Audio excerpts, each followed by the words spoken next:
السلام علیکم. خبر میډیا چینل کې دلته حلقه لیوي. امید لرم چې تاسو ټول به روغ جوړ خوشاله وئ، ژوند په مزو کې به وئ. دوستانو، مینوالو د پښتو ډرامو مزاحیه او مشهور اداکار سیدرحمان شینو دوستانو چې تېره ورځ د ګاډي په اکسیډنټ کې ډېر زیات په بد حال سره وفات شو.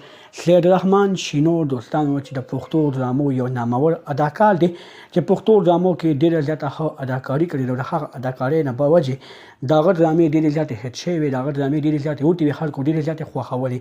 خو چې کله په پښتو ډرامو او فلمونو کې دا بېحیایي او دا بېشرمي راغله، نو دوی خپلې پښتو ډرامې پرېښودې او خپل پښتو کلچر ته لاړل. نو دوستانو، دا هغه نامور اداکاران دي.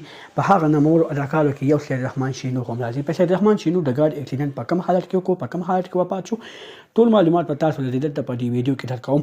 زموږ دا ویډیو خامخا وګورئ چې مکمل معلومات او نه ځان خبر کړئ. دغه رنګې نورو معلوماتي ویډیوګانو لپاره زموږ خبر میډیا چینل سبسکرایب کړئ. نشان ورڅخه خامخا ووهئ. زموږ هر یواني معلوماتي ویډیو تاسو ته په اسانۍ سره میلاویږي. دوستانو، مینوالو، یو ډېره زیاته د غمه خبره مخې ته شوې ده، یو ډېره زیاته اندازناکه خبر دی دوستانو چې د پښتو ډرامو مشهور او نامور او مزاحیه اداکار سیدرحمان شینو دوستانو چې په شینو باندې مشهور دی، ویل کېږي چې هغه ګاډي اکسیډنټ کړی. د هغه اکسیډنټ نه پس سیدرحمان شینو ډېر زیات په بد حال سره وفات شوی دی. آیا سیدرحمان شینو رښتیا اکسیډنټ کړی وی؟ په هغه اکسیډنټ کې رښتیا وفات شوی نه؟ دوستانو، که موږ وګورو نن سبا په سوشل میډیا باندې په 100% کې 90% دروغ چلیږي او 10% رښتیا چلیږي. په هغه رښتیا باندې څوک باور نه لري. په دغه دروغو کې یو دروغ دا دی چې سیدرحمان شینو د ګاډي اکسیډنټ کړی او په هغه اکسیډنټ کې وفات شوی.